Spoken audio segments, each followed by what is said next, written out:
Alright, here we go again guys. Nandito na naman po tayo sa ating panibagong video para sa ating Inktober 2023 Art Challenge. Alright, ang tema natin ngayong araw ay remove.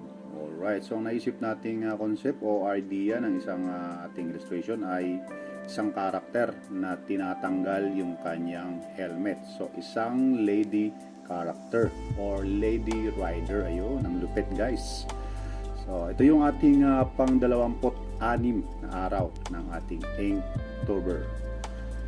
And then, yung ginawa nating karakter ay gumamit tayo ng brush pen para magkaroon siya ng mas dynamic na stroke and then para mas astig at mataas yung kanyang contrast ng ating illustration.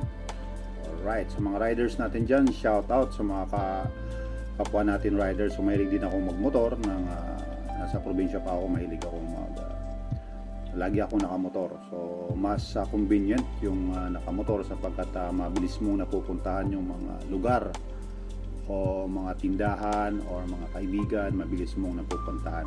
Maliban na lamang kung masama ang panahon, maulan. So mahirap mag-ride kapag maulan. So mag-ingat po guys sa mga kapwa natin rider ng motorcycle. Then maging mapagmasid sa mga dadaanan, sa mga lugar, sa mga lalo na sa National Highway sapagkat maraming malalaking mga sasakyan na dumadaan. Maaari kang masagi.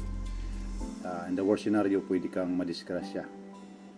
Then sa mga nagra-rides dyan na mahilig din magkarga ng overloading, mga 2 pasahero o 3 pasahero, mag-ingat. So nakadesign lang po yung mga motor natin ng 2 tao o 2 persons only. So makikita natin sa probinsya, most of them ginagawang habal-habar or extension. Nilalagyan ng extension yung kanilang mga sasakyan para makapag-angkas ng higit pa sa 2 tao.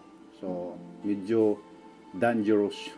Kumbaga katulad ng last na tema natin na dangerous, sadyang isa rin yun sa mga delikadong pwedeng gawin ng mga riders natin. Alright, so kung ikaw ay magra-ride, laging tandaan na maglalagay o gagamit po tayo ng helmet, lalong-lalo na kung malayo yung ating pupuntahan o matagal yung ating ride. So much better kung meron tayong gamit na helmet.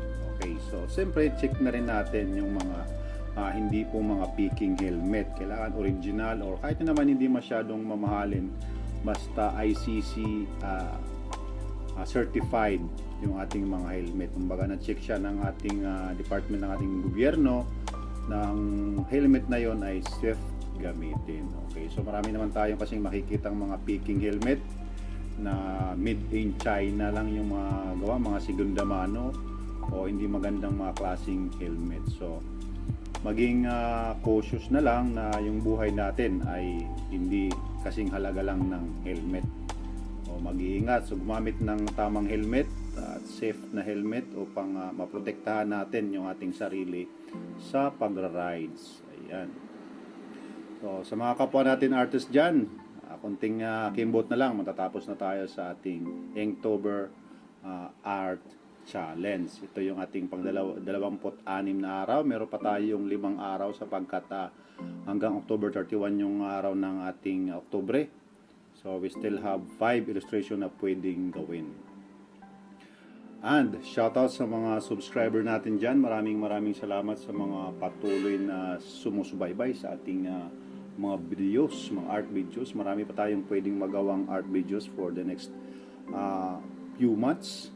No? So dito sa ating Inktober Art Challenge ay halos ginawa natin almost everyday yung ating video at minsan naman lalaktaw tayo ng mga ilang araw sapagkat hindi tayo makapag-edit ng video. But since this is an art challenge, sinisikap natin gumawa ng illustration daily o araw-araw para ma-improve natin yung ating skill. Although hindi natin ma-upload o ma-post agad yung ating illustration, pero ginagawa pa rin natin yung ating art challenge. Depende sa tema na naka-assign sa ating Inktober 2023 Art Challenge.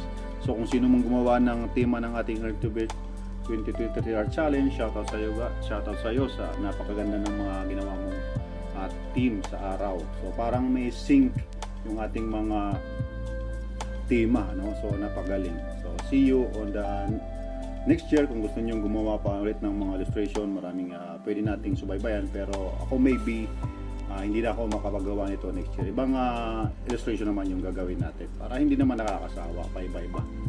So yung mga next na gagawin nating mga illustration, maybe we will try to use different drawing materials or different mediums such as watercolor or graphite maybe. So yun na yung mga next na gagawin nating mga video. So abangan nyo po yung mga gagawin natin. Shout out ulit sa mga subscribers natin. Sa mga hindi pa nakapag-subscribe dyan, huwag kayong mahiya. I-share nyo po yung ating mga video para may makita po yung ating mga kaibigan o kakilala na mahilig din mag-drawing, para ma-inspire din sila o makapagbigay tayo ng konting inspirasyon sa mga kapwa natin artist na mga baguhan or amateurs na gusto rin matuto sa mga ganitong klaseng artwork. Alright, so yung ating illustration, isang lady rider, malapit nang matapos. Nilagyan natin ng background na stippling. Ang ating tema ulit ay remove o tanggal or tanggalin. Yun. So, since ang ating ginawang concept ay removing her helmet. So, siguro natatapos pa lang itong mag-ride. Yung ating, hindi na tayo naglagay ng motor sapagkat matagal i-drawing yung motor. Yun na lang yung ginawa natin, isang lead rider na may jacket. Ang tema ay remove. So, ito yung ating ika-26 na araw ng ating Inktober 2023 Art Challenge. Lagi nating nilalagay yung ating tema, pati yung petsa ng ating kung kailan natin ginawa. And then, siyempre, hindi natin makakalimutan itong ating signature or lagda, Mathini.